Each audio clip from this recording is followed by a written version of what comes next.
And welcome back again, everyone, to an exciting edition of Tom and Tony's Cavalcade of Sports. I'm Tony Hall, along with Tom Lyons. And Tom, it looks like we've got some great seats here at Cleveland Stadium. They are fantastic. You know, the Sports Channel people have spared us no expense in getting us the kind of seats we need to give you the kind of sports story you want. As a matter of fact, I think Bob Uecker's seats are right behind us. That's right. Coming up in the show in just a few moments, Buster Douglas. We're going to go to his training camp, and we're going to see Buster in training. You're not going to believe the shape this guy is in. He is ready, and he's hot, and he's mad. That's right. And also, Tom, we actually went out and found the best sports bar in the country. That's right. It's unbelievable. It's got more stuff there. You're not going to believe it. But first, we'll be back right after this.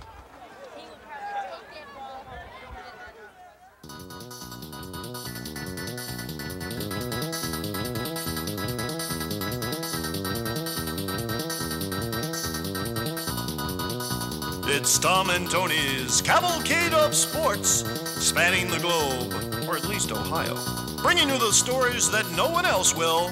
And now, our intrepid reporters, Tom and Tony.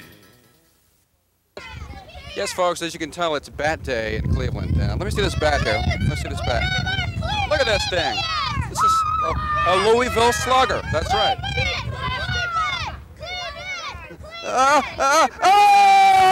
Hi, real quick. Names for the stadium? Bob Feller Stadium. Now, there you go.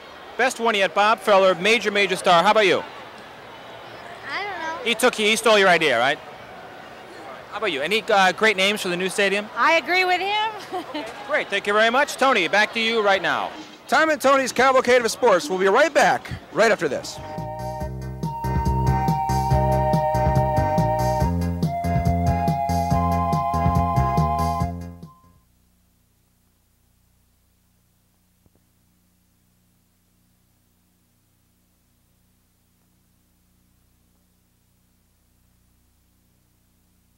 Okay, you ready?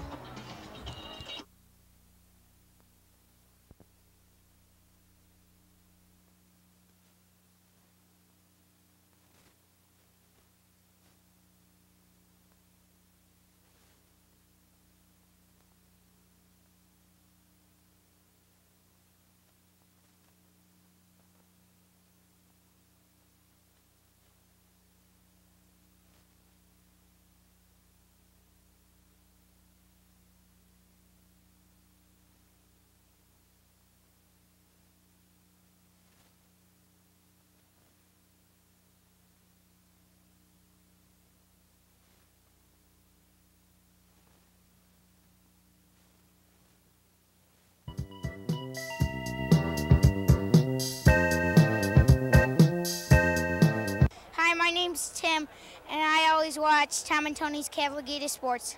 Real quick, let's see how this guy feels about the whole controversy over cheerleaders for the Indians. What do you think?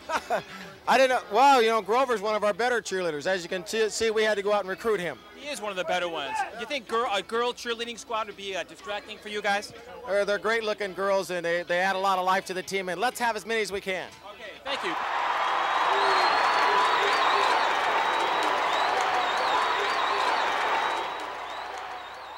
Back to Mike Hargrove. Mike, real quick. I got to do this. He's got to do this. Okay, he's busy. What are you doing, by the way? You doing the lineup? Yeah. Is this a serious interview, or is we just goofing around? No, this is fun. This is fun? Yeah. I think we should have cheerleaders. I think they should fill out the lineup card. That'd be nice. Yeah. Question number 2. Shampoo. What's the most popular shampoo in the Cleveland Indian dugout? Lava Lye shampoo. Lava what? Lye. Lava Lye. L-Y-E. L-Y-E. That's for guys with tough hair. That's right. Okay, thank you. Tony, back to you. You know, we've heard a lot about George Steinbrenner and the possibility that he might try to recruit Davy Johnson. Well, you know, George Steinbrenner is pretty controversial, to say the least, and I understand he does come from the Cleveland area, but we want to have a little contest here on Sports Channel and give everybody the opportunity to win a Sports Channel hat and a T-shirt. And all you have to do to win is to come up with a very creative and funny, but not too disgusting, limerick that concerns George Steinbrenner. There once was a blah blah blah blah blah, who blah blah blah blah blah blah blah blah blah blah blah blah blah blah blah blah, that kind of thing. A limerick starring George Steinbrenner. Send it to Sports Channel, care of the address you are now looking at, and we'll see how funny it is. And if you win, you get to come right on Tom and Tony's Cavalcade of Sports and actually read your limerick on television. Sound pretty good? Send one in. Well, folks, this is what happens when a pitcher throws a 95 miles per hour fastball and hits a batter. Tempers start to flare, and that's exactly what just happened when Roger Clemens. And there goes the fist.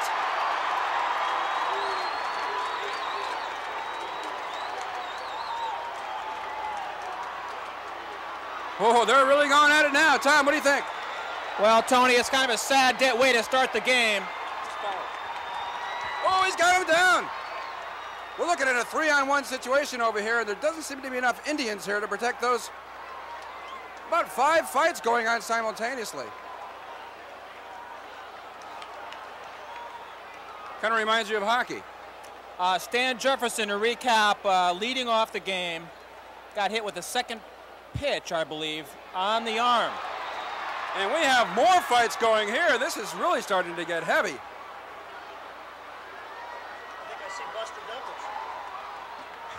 Where's Buster Douglas when you need him?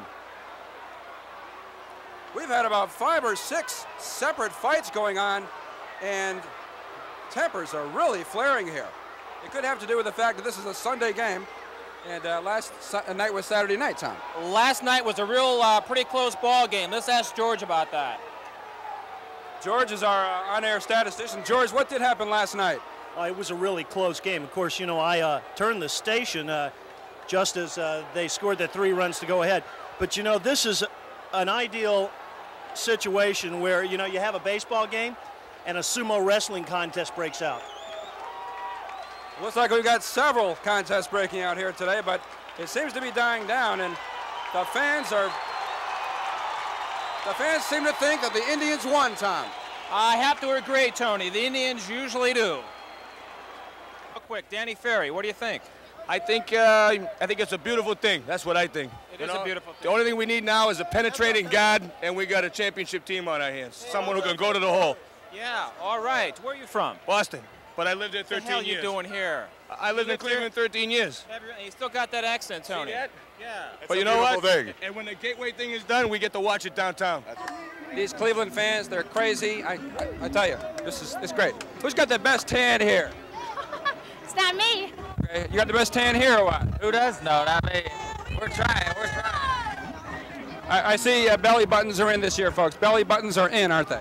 Pardon me? Belly buttons are in this year. Oh, yeah. The big question of the day is, if you could eliminate one sport from the face of the earth, what would it be? Soccer. Pardon me? Soccer. Soccer, folks, and why? Don't like soccer. How about you? What would you eliminate? What sport? Rugby. Rugby? Yeah.